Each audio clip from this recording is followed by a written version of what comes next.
તો હેલો અને નમસ્કાર મિત્રો, આપનું અમારી ચેનલમાં હાર્દિક સ્વાગત છે. હાર્દિક સ્વાગત છે. આજની વિડીયોમાં આપણે જોવાના છીએ જાવામાં જેડીબીસી કનેક્શન. જેડીબીસી કનેક્શન એટલે કે જાવા ડેટાબેઝ કનેક્શન. જાવા ડેટાબેઝ કનેક્શન કરવા માટે તમારે એસક્યુએલ પહેલા તમને આવડવું જોઈએ. એસક્યુએલ ન આવડતું હોય તો શીખવામાં કંઈ વાર લાગે નહીં. થોડુંક એવું જોઈ લેવું એટલે આ પણ સમજાવવા મળે. જાજી આમાં ક્વેરીનો યુઝ થાય નહીં એટલે બહુ જાજી જરૂર ન પડે, પણ આગળ ઉપર જો શીખવું હોય તો સારું પડે એમ. જાવા જેડીબીસી કનેક્શનમાં આપણે ઉપયોગ કરવાના છીએ નેટબીન્સ નામના કોડ એડિટરનો. તો ભાઈ આપણે પહેલાં હું તમને બતાવી દઉં કે કોડ એડિટર દેખાય કેવું, અને એને ઇન્સ્ટોલ કરવાની લિંક હું તમને આપી દઈ. ડાઉનલોડનો પાથ એવો કંઈ કહેવા જેવો છે નહીં, મતલબ કે હેલો છે, એટલે એ આપણે વાત નહીં કરી. તો ભાઈ પહેલાં આપણે જઈએ કોડ એડિટરમાં. તો ભાઈ કોડ એડિટર ખોલ્યા પછી તમને કંઈક આવું દેખાવા મળશે. આપણે પહેલાં બે બનાવી નાખ્યા, પણ આપણે અત્યારે નવું બનાવ્યું હું તમને બતાવું. કોડ એડિટરનો લોગો આ રીતનો હોય છે, જો કે એ જોવાની જરૂર જ નથી, હું તમને લિંક આપી દઈ એવું લાગે તો. આપણે ઓપન પ્રોજેક્ટ કરવા કરતાં પહેલાં ન્યૂ પ્રોજેક્ટ બનાવી. આમાં આપણે જેમ્પની હોતને જરૂર પડશે, એટલે જેમ્પનું હું તમને આગળ બતાવું. જેમ્પ ઇન્સ્ટોલેશનની કદાચ હું લિંક આપી દઈ, એટલે કે આપી દે હાલો ને. એટલે આપણે આમાં જવાનું છે જાવા વિથ આંટમાં. એમાં પછી તમારે જવાનું છે જાવા એપ્લિકેશન. પછી સિમ્પલ નેક્સ્ટ દબી દેવાનું, કાંઈ વિચાર્યા વગર. તમારે પહેલાં બ્રાઉઝ લોકેશન ગોત લેવાનું, પછી ઉપર જવાનું. તમારે નામ આપવું આપણે પહેલાં 5 બનાવીને કીધી, એટલે આપણે 6ઠી આવે બાય ડિફોલ્ટ આપણે એની જ રાખશું. ફિનિશ કરી નાખવાનું છે. ફિનિશ થઈ જાય પછી તમારી સામે આ રીતનું આવી જાય. હવે આપણે આજના લેક્ચરમાં માત્ર ને માત્ર કનેક્શનનો કોડ જોવાના છીએ, એટલે આપણે વધારે લક્ષક ના કરવા કરતાં આપણે ડાયરેક્ટ ઓનલાઈન કોડ લઈ લેવું. ઓનલાઈન કોડ એટલે તમારે ડાયરેક્ટ વહી જવાનું છે ક્રોમમાં. ક્રોમમાં જઈને તમારે હું પહેલેથી બતાવી દઉં. ક્રોમમાં જઈને તમારે લખવાનું જાવા કનેક્શન, મતલબ કે જેડીબીસી કનેક્શન જાવા કોડ. ક્લિક ફોર બ્રિકની પહેલી વેબસાઇટમાં તમારે વહી જવાનું હોય. ત્યારબાદ તમારે સ્ક્રોલ કરીને ઉપર જવાનું હોય. સ્ક્રોલ કર્યા પછી તમારું પહેલું જે એક્ઝામ્પલ આવે, ફોર એક્ઝામ્પલ આ લીટો જે અહીંયા થાય છે, આ જોજો આ લીટો જે અહીંયા થાય છે, એટલે ઊભું રહી જવાનું છે. જ્યાં તમારો પહેલો કોડ આવી જાય, કાંઈ વિચાર્યા વગર એને કોપી કરી લેવાનો છે. આ કોડ હું આગળ તમને સમજાવું, એ કંઈ વિચારવાની જરૂર નથી. પેકેજ સિવાયનું બધું પણ ઉડાડી નાખવાનું છે, મતલબ કે બધું ડિલીટ કરી દેવાનું છે સિમ્પલ ભાષામાં. આ તમે અહીંયા કરી નાખ્યું કોપી. હવે ક્લાસનું નામ ગમે એવું હોય, હાલે તમને કોડ જવા આવડવું જોઈએ. જો કોડ જવા આવડવું જોઈએ એની પછી આ કામ થાય, કેમ કે આને બીજી ભાષામાં એડવાન્સ જવા કહેવામાં આવે છે. ડેટાબેઝનું ડિટેલ માગે તો ડેટાબેઝ ડિટેલ હાટું આપણે જેમ્પનો ઉપયોગ કરવાના. ક્વેરી તો કે આમાં ટેબલનું નામ, એટલે કે અહીંયા સિમ્પલમાં કહું તો તમારે અહીંયા મેં પહેલાં કીધું હતું કે એસક્યુએલની જરૂર પડશે, થોડીક જરૂર પડશે. તમારી એક લીટી સિવાય અહીં તમને બીજું કંઈ એસક્યુએલ દેખાય નહીં બીજે, એટલે એ રીતે થોડી જરૂર પડતી રહે. આ બધાને નથી સમજવાનું, આની જરૂર નથી, પણ આપણે અત્યારે રહેવા દઈએ. રિઝલ્ટ સેટ ને એ બધું આગળના લેક્ચરમાં છે. કનેક્શન એસ્ટાબ્લિશ છું કે નહીં જો હાટું આપણે પહેલાં વહી જવું જેમ્પમાં. જેમ્પ ડાઉનલોડ કરી લેવાનું થાય ભાઈ. જેમ્પ ડાઉનલોડ કર્યા પછી તમારે આના એડમિનમાં વહી જવાનું છે. એસક્યુએલ અને અપાચે બેને શરૂ કર્યા પછી તમારે અહીંયા ન્યૂ પ્રોજેક્ટ દબાવવાનો છે. નકરા મેં બનાવી નાખ્યા એટલે એ ન જોતા. ડેટાબેઝનું નામ આપણે આપશું પહેલું છે, એટલે ફર્સ્ટ જ આપણે એનું નામ આપી દઈએ. એના નામે ક્રિએટ કરી નાખશું. ક્રિએટ કર્યા પછી તમારી સામે આવે છે ટેબલનું નામ. ટેબલના નામ નાખો. આપણે અહીંયા જાગે ટેબલના નામ રાખવાનું થતા નથી, 2 જ રાખશું. ટેબલનું નામ હું રાખશું તો કે આ છે વિડીયો 1. વિડીયો 1 હું ગમે નામ રાખું, તમે વિચારીને થોડુંક રાખજો. ટેબલનું નામ છે વિડીયો 1, બરોબર છે.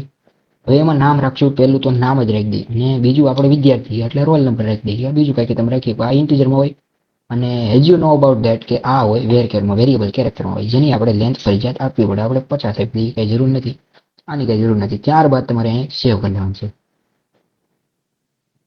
સેવ કર્યા બાદ તમારો કંઈક ડેટાબેઝ, મતલબ કે ડેટાબેઝમાં આ રીતની કોલમ રો તમને દેખાડશે, જે તમને આ સ્વરૂપમાં દેખાડે વિડીયો 1 ફર્સ્ટ.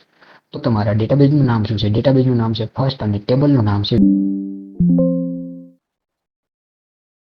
ડેટાબેઝમાં આવ્યા પછી તમારે અહીં લખી નાખવાનું છે ડેટાબેઝનું નામ. ડેટાબેઝનું નામ હું આપણે રાખ્યું હતું બોલો તો? વિડીયો 1. વિડીયો 1 નહોતું તો કે હું એનું નામ આપણે આનું નામ રાખ્યું, ટેબલનું નામ રાખ્યું હતું વિડીયો 1. વિડીયો 1 જો ભાઈ હરખું જોવાનું, નકર પછી આવું થાય. આનું નામ આપણે રાખ્યું હતું, આનું એટલે ડેટાબેઝનું નામ આપણે રાખ્યું હતું ફર્સ્ટ, કેમ કે આ પહેલી વખત આપણે કરી રહ્યા. હું કેટલામી વાર કરું ખબર નહીં, પણ પહેલી વાર તમારી સામે કરું છું. અને આ બધું વિડીયો 1 ને બધું રાખી દીધું. હવે કઈ જરૂર છે નહીં. ક્લાસ ગ્રીક, હવે આમાં એને દુખાવો થાય છે. હું દુખાવો થાય છે આપણે જોઈ લઈએ પહેલા. ક્લાસ ગ્રીક ને એ ના પાડે. ક્લાસ આપણે ઓલાનો બેઠું મારી દીધું, એટલે બહુ બેઠું મારવાની કોશિશ ન કરતા, મતલબ કે એવી ટેવ ન રાખતા કોડિંગમાં. ક્લાસનું નામ તમે અહીંયા જોઈએ કહો કે જાવા એપ્લિકેશન 6, એટલે આપણે ઉપરનું કોપી કરી લેવું, પણ કોપી એ કોપી નથી. એમાં થોડા કેપિટલ ને એમાં કંઈક થોડો ફેર આવી છે, હું બતાવું હમણાં. તો આ રીતનું તમે કોપી મારી લીધું. અહીં થોડીક જગ્યા જોઈ લેજો, ગમે ત્યાં ન આપણે કરાય કંઈ. જાવા અને અહીંયા એપ્લિકેશનમાં તમને એ કેપિટલ જોવા મળશે. હવે તમારી કોડમાં ક્યાંય એરર નથી. આને તમારે રન કરવા હાટું પહેલાં તમારે અહીં બિલ્ડ કરવું છે. હું જાજુ નથી કહેતો તમને, કેમ કે આ બોરિંગ જેવું કામકાજ થોડુંક કર્યા પછી લાગે જો એરર આવે તો. અત્યારે તો કંઈ થાય નહીં.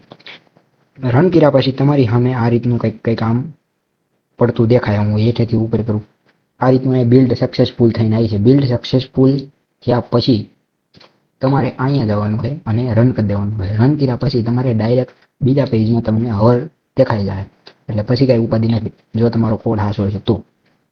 મિત્રો અહીં એડિશનમાં હું કહું ને તો અહીં થતું નથી. એનું મેન કારણ એ છે કે બહુ મીઠા પછી મને ખબર પડી કે આમાં જાર ફાઇલ એડ કરવાની છે.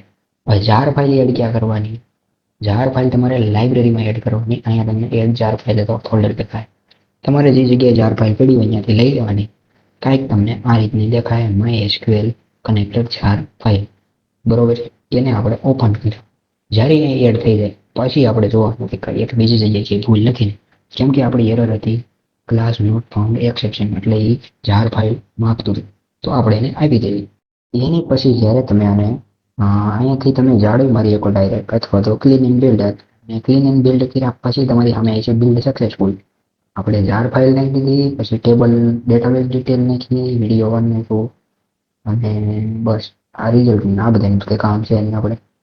હવે તમારે આવી જવું જોઈએ મેસેજમાં આ રીતનું કનેક્શન એસ્ટાબ્લિશ સક્સેસફુલી, કેમ કે આપણે અત્યારે કનેક્શન જ કરીએ, બીજું કંઈ કરતા નથી. અહીં તમે જાર ફાઇલ નાખી હતી in the previous you show that.